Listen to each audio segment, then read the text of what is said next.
mesdames et messieurs. Permettez-moi tout d'abord de vous exprimer ma grande fierté d'être parmi vous ce soir pour inaugurer ensemble l'exposition photographique Too Young, Too Well.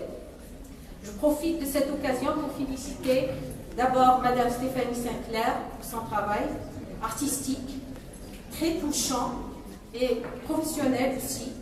J'exprime en l'occurrence mes vifs remerciements pour le FNUAP, pour le sens humaniste qu'il a donné à cette action de sensibilisation mondiale et pour cette approche communicationnelle très réelle et attractive avec laquelle il a abordé le phénomène du mariage des mineurs.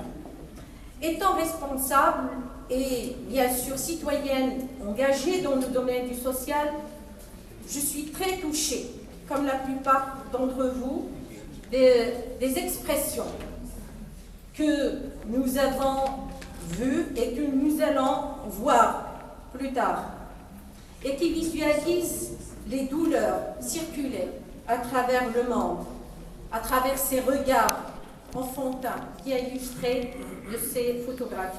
À cet égard, permettez-moi de rendre hommage à tous ces enfants, à tous les enfants et à toutes les filles du monde, immortalisés dans cette exposition,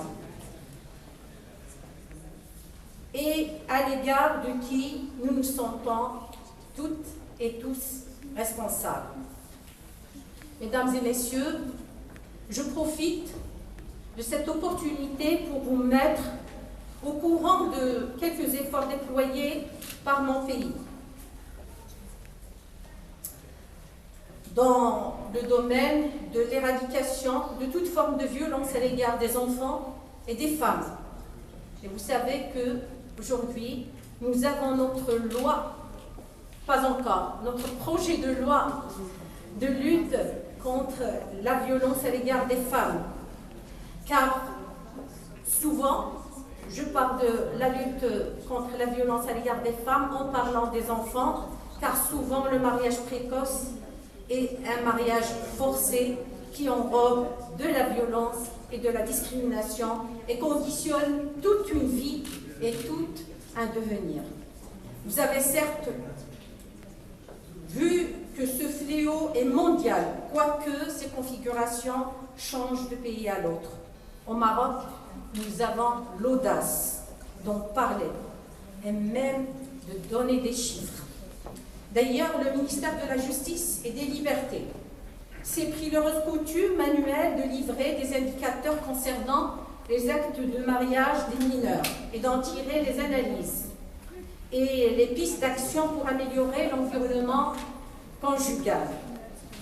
Au gouvernement, nous en parlons, nous enquêtons et nous sommes conscients que c'est à nous d'agir.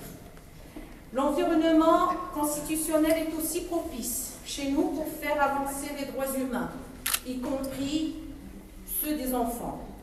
Tout en restant modeste, je vous déclare que l'arsenal juridique national concernant la protection des droits de l'homme et concernant la protection des droits des enfants est parmi les plus avancés dans la région. Et nous bataillons pour faire sortir la loi contre la violence à l'égard des femmes qui va sûrement pénaliser tout acte nuisant à la femme et à la fille. Ce n'est pas suffisant d'avoir des textes de loi, mais les textes assurent l'effet multiplicateur de l'action sociale pour le développement humain. Notre Constitution a permis aussi l'éclosion et le développement des mécanismes régulateurs en droit de l'homme. Vous suivez sûrement, certainement, avec grand intérêt l'enrichissement de notre champ institutionnel national par des instances de gouvernance et de régulation qui plaident pour la suprématie des droits de l'homme dans toutes les actions de l'État et de la société. Finalement, il faut parler du rôle de la société civile. La société civile au Maroc est très active et joue un grand rôle. Grâce aux efforts des associations œuvrant dans le domaine de protection des droits des mineurs, nous pourrons, et maintenant nous sommes en train d'œuvrer ensemble pour lutter lutter contre toutes ces formes de violence. Aujourd'hui même, j'ai été à Tanger pour participer à une action phare pilotée par l'Observatoire national des droits de l'enfant, loin d'eux, et le gouvernement, comme vous savez, ne cesse d'encourager toutes les initiatives associatives dans le bon escient de faire régner les valeurs des droits de l'homme dans toutes nos pratiques de gouvernance. Nous sommes avec vous pour que toute grossesse soit désirée, parce que j'ai vu que vous en parlez, que tous les accouchements soient sans risque et que tous les jeunes hommes et femmes atteignent leur plein potentiel. Ces soucis, nous les vivons au quotidien de notre action gouvernementale, politique et sociale. Et nous remercions notre partenaire, le FNUAP, à s'être engagé avec nous à les défier. Merci.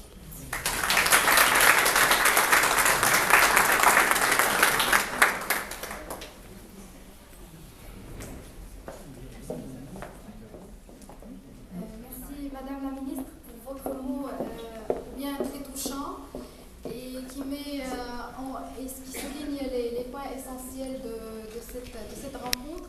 Sans plus tarder, je donne la parole